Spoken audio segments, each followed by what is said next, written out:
At the same time, Wayne had walked to Renee's side.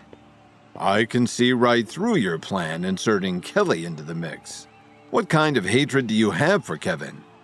Director Silver slowly turned her head when she heard this. She gave Wayne a deep look and said with a cold smile, "What are you talking about? I don't know what you mean. Luna has already participated in 3 exhausting rounds of fighting. She's already depleted her strength, and I had to step in to protect her." When Wayne simply raised his eyebrow at her, Renee continued, "At the end of the day, I just want the best possible chance to kill Roger Knott, and I feel that the Union has much better fighters to offer compared to Kevin. Besides, he's just new to all of this, so I don't trust him one bit to get the job done.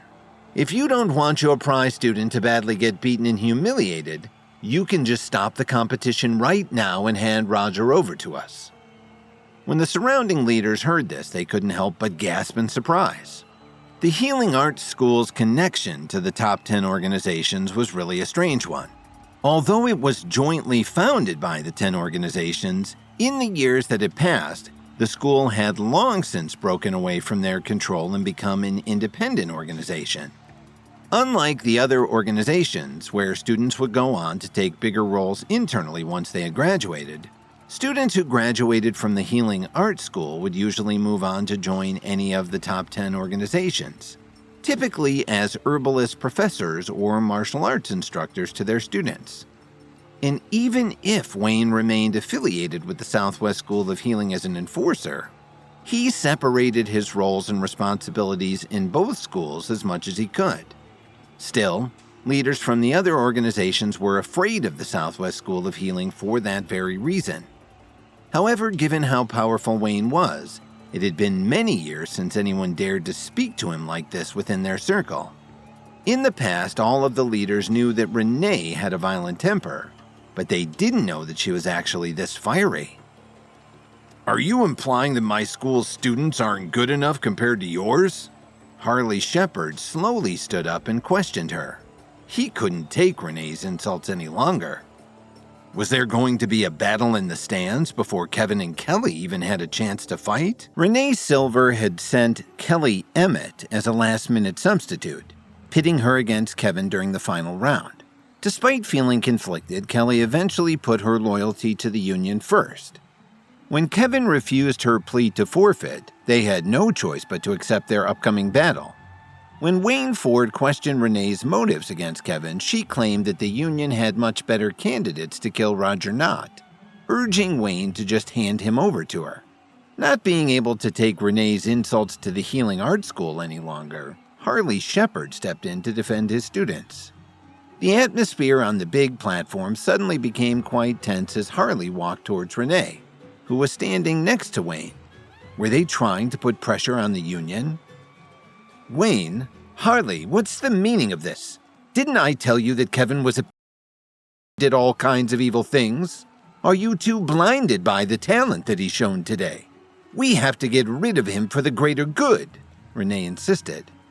When Renee saw Wayne and Harley getting irked by this, she continued, "Although the two of you are a powerful duo, can you really go against the rest of us?" Wayne replied loudly, "If you really think the Union is better than everyone else, then don't drag the other organizations down with you. And if you have nothing better to do than to disrespect the competition, then I think it would be best for you to leave right now. Otherwise, don't prevent the competition from continuing." When Wayne finished speaking, the eyes of all the other leaders opened wide. Is the Union deliberately going to argue with the Healing Arts School? Do you really think our school is afraid of the Union? Harley had reached his boiling point with Renee, shattering years of peaceful coexistence. However, just as Harley was about to attack Renee, Wayne stopped him. Renee finally agreed. "Maybe you're right. Only time will tell which of us gets the last laugh." When they heard this, everyone was shocked. They could sense a possible war brewing between the two sides and felt that today's confrontation was just the beginning. "From today onwards, all members who are affiliated with the Union will be expelled from the Healing Arts School. We also won't be hiring any of their members moving forward." Wayne then turned around and addressed the two combatants. Kevin, Kelly, listen up. Either of you can admit defeat now, otherwise you'll have to fight to the death. Wayne's ultimatum caused everyone within earshot to panic. Even those who had wished to get rid of Kevin couldn't believe it. Is this for real? Are you really going to become enemies with the Union? Paul Vaughn was shocked. Didn't we agree that the winner of the competition would be determined according to the referee's ruling? Why did it suddenly become a life or death battle? Nadia asked with concern. Oh my God, what did our dean say just now? The Healing Arts School students began to murmur amongst themselves. For a moment, they wondered if there was something wrong with their ears. Until today, the relationship between the top 10 organizations and the Healing Arts School had always been very good. What now? Did you hear what your dean said? If you forfeit now, we can still be friends, Kelly said coldly.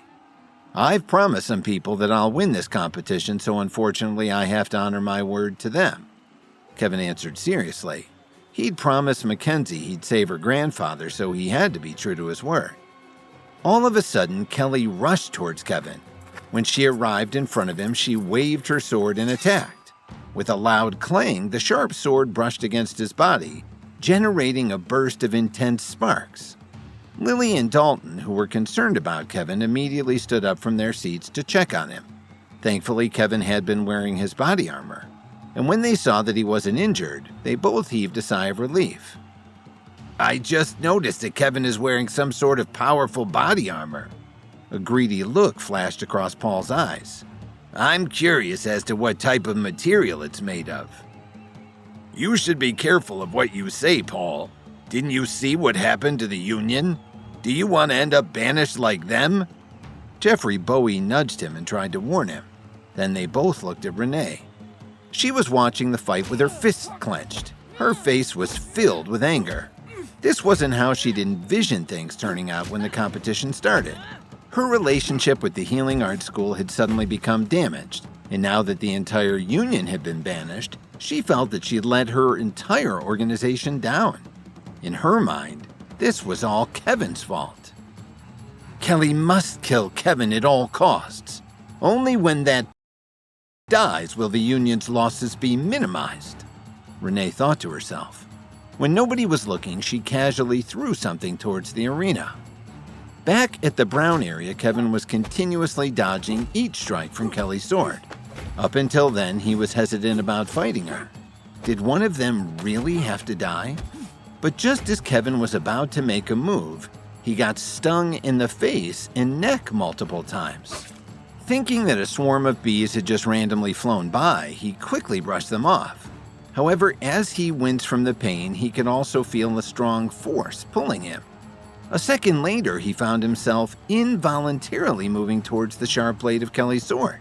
Please subscribe to the Pocket FM YouTube channel and press the bell icon for instant notification. Check out our channel for more such exciting shows.